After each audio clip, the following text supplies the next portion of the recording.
Hello, everyone.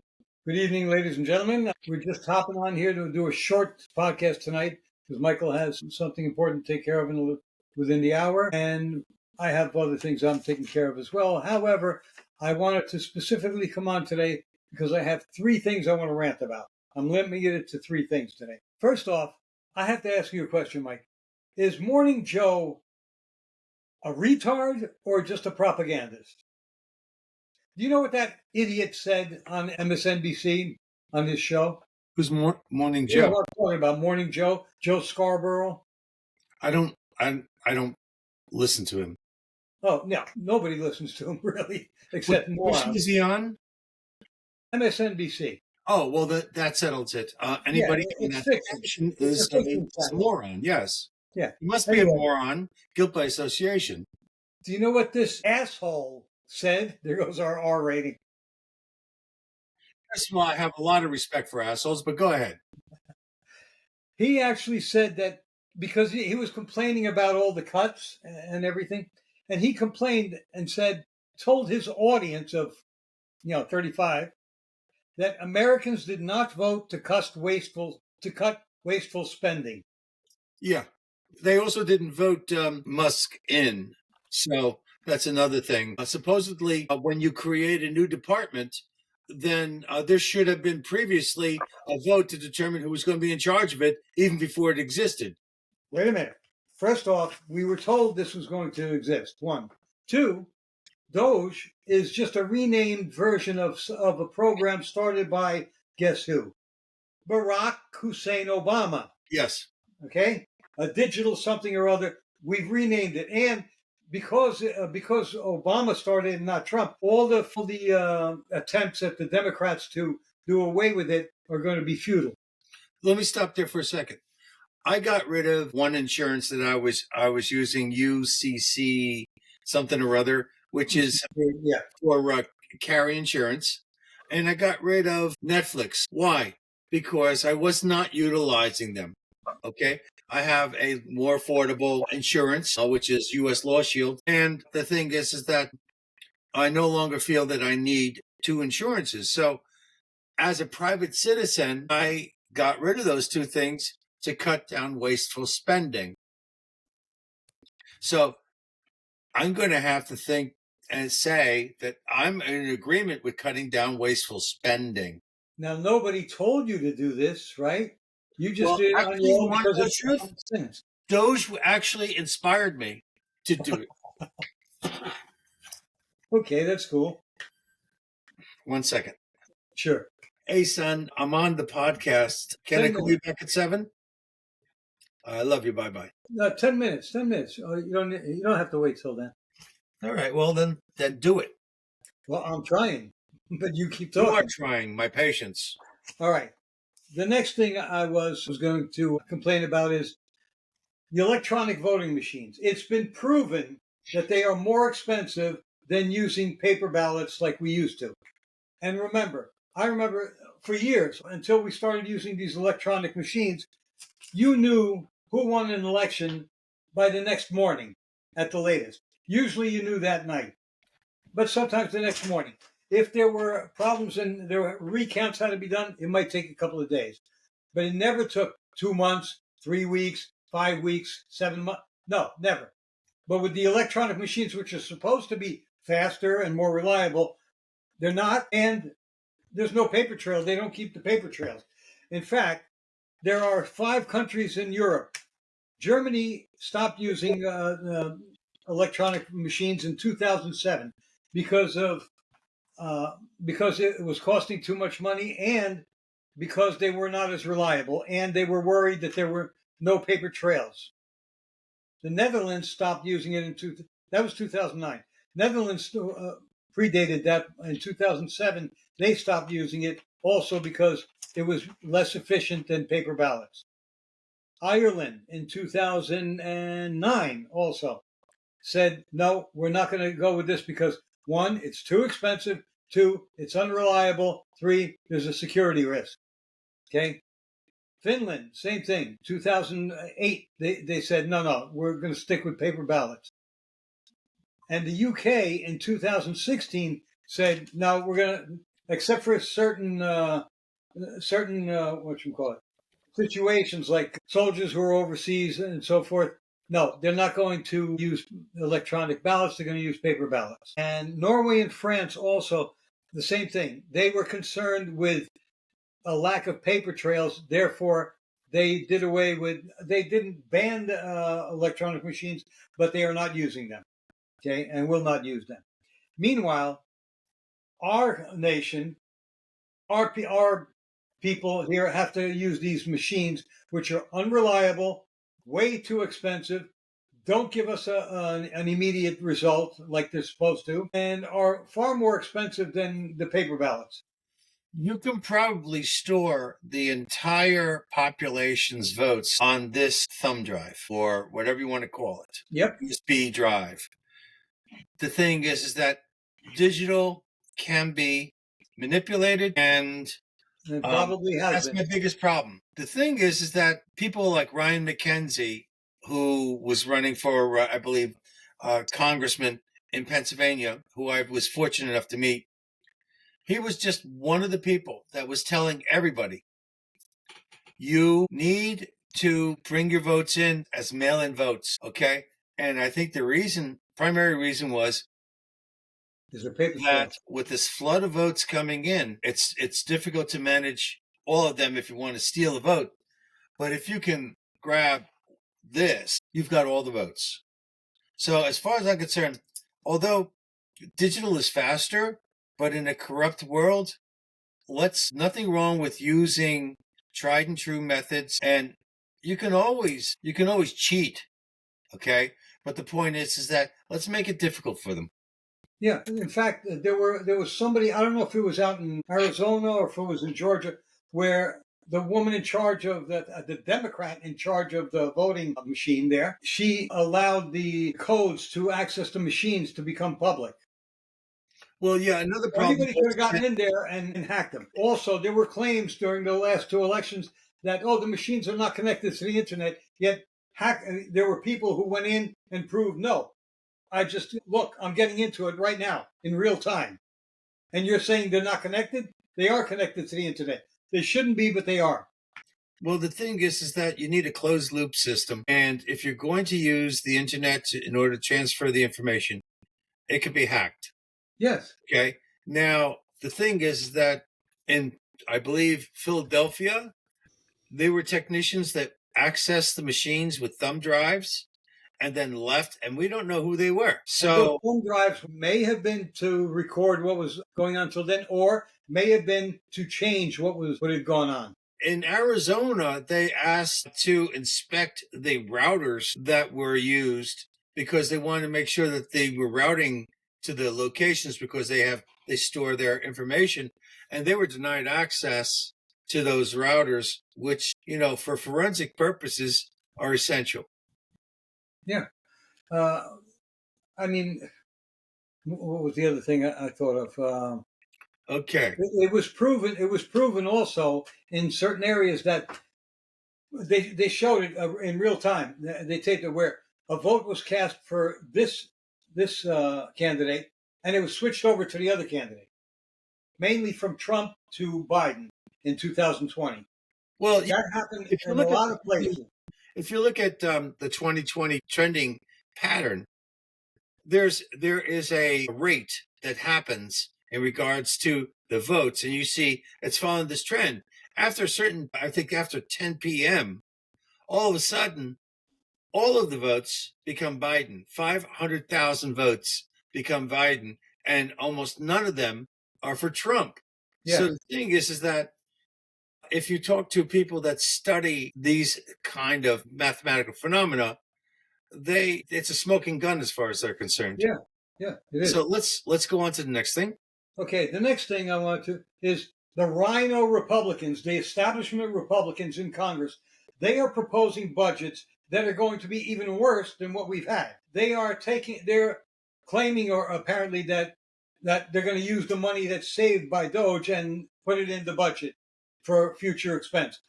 Bullshit. We can't. President Trump, I hope, vetoes every single one of those budgets that come across his desk that are going to increase our long-term debt by $2 to $3 trillion, or even $4 trillion. I've heard. All right. I find it difficult to believe that the same Congress and Senate that got all of President Trump's appointees passed is going to blunder on that level. But, there will always be somebody trying to do something really stupid, but I don't think it's going to pass the acid test. I hope not. I think we're safe, but it just goes to show you. And the question is, let's say there's a bill and you know that it's not going to pass. Why are you doing that? To burden down the legislature, to make it difficult for them to monitor every freaking thing. To continue to make government a plodding behemoth that can't do anything correctly. I was asked the question, why is the bird flu happening, and is not Trump responsible for the bird flu? No, and I've heard just about the day. I mentioned the fact that there's a number of people that are saying that they killed over 30 million chickens. Now, the thing is that a number of people that know what the hell they're talking about said, if you have a bird flu, what you do is you let the birds, give them a chance to survive. And if they make it, then now they're immune. But if the government doesn't do that. The government has to do what I stupid had to explain to this person is Trump just got in last month, and the cronies, it's going to take a while to get the power base removed. So we're just getting there. Also, remember, the left has been screaming the last few weeks, oh, he was supposed to bring down the price of eggs, and he hasn't done it. Inflation is high. You can't bring inflation that has been building for 4 years down overnight. It's going to take a while. You also had major problems in food packing plants as well. Remember, we had multiple fires and this, that, and the other thing. Mysterious fires. Mysterious fires. Yes, it's going to take just time. Like Maui and the Palisades, Pacific Palisades. Even if everything gets back to what we consider normal, the same people will still complain. They'll say, "Why did it take Trump so long?" Of course. It's so satisfying, these people. They are truly demented.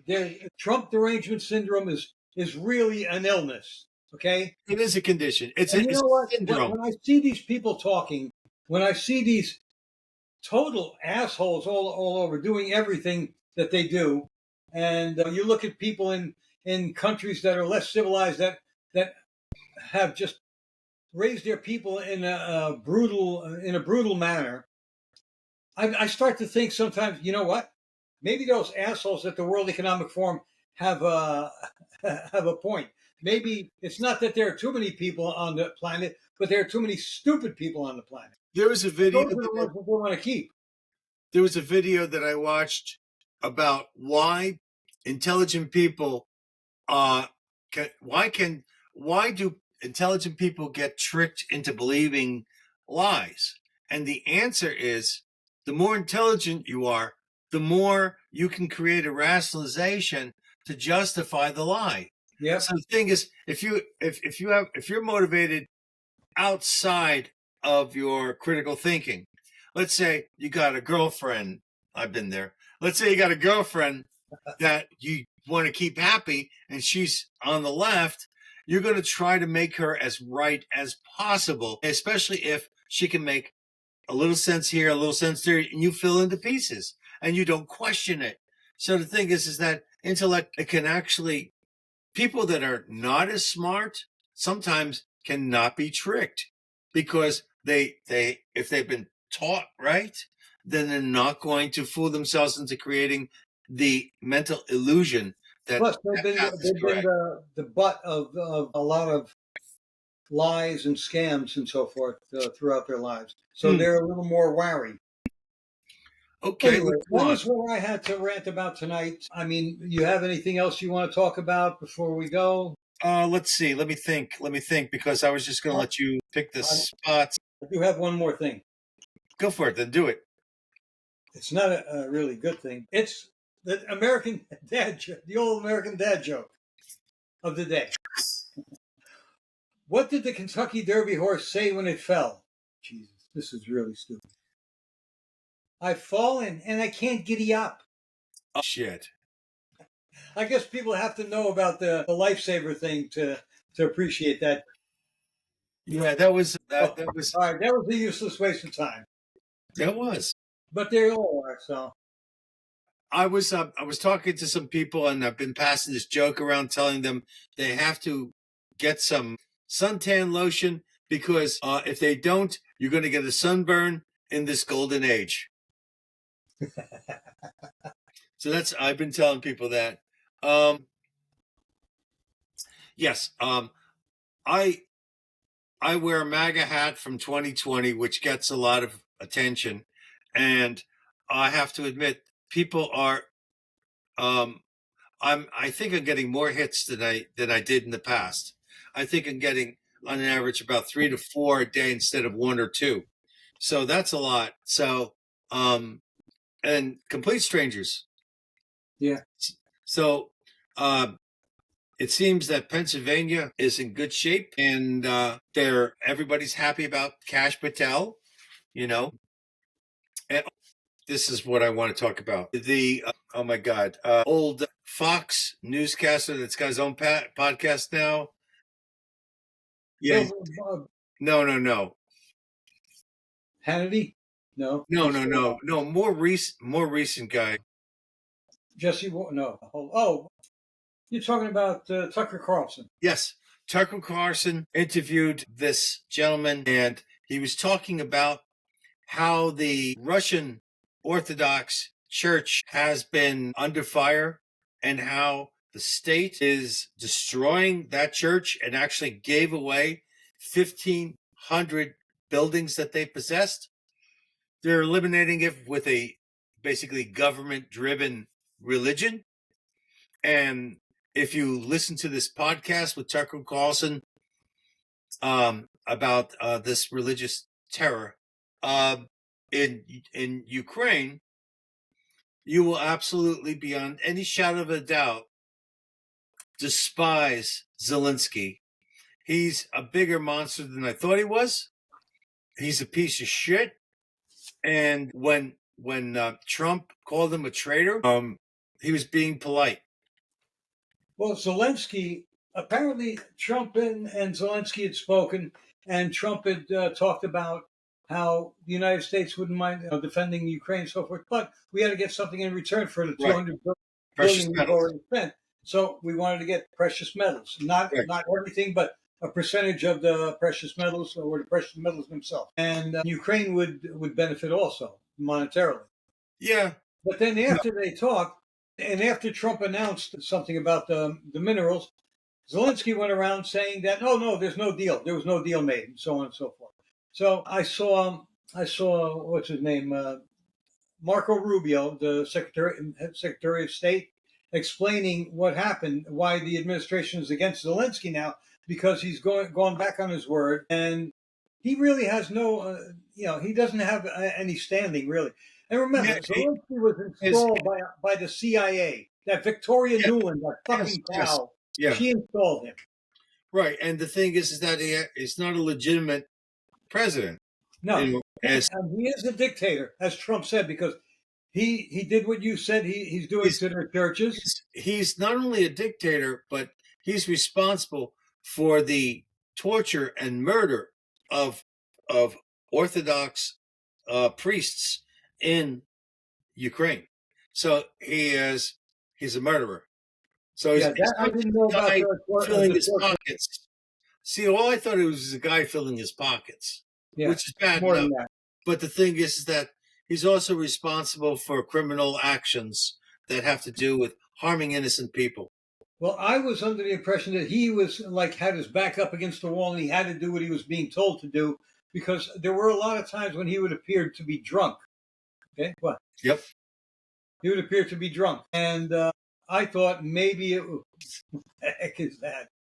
I thought maybe it was because he was forced to do stuff he didn't want to do, forced to keep the war going and so forth. Remember, 2 Februaries ago, the Russian and Ukrainian diplomats came to an agreement, and Russia was going to pull 20,000 troops back from their position. So the Russians went back home. They pulled 20,000 troops. All of a sudden, Zelensky said, no deal. I'm not signing any deal. That was after Joe Biden sent that wild-haired asshole, limey prick, who was the prime minister at the time, to Ukraine to talk Zelensky out of signing the deal.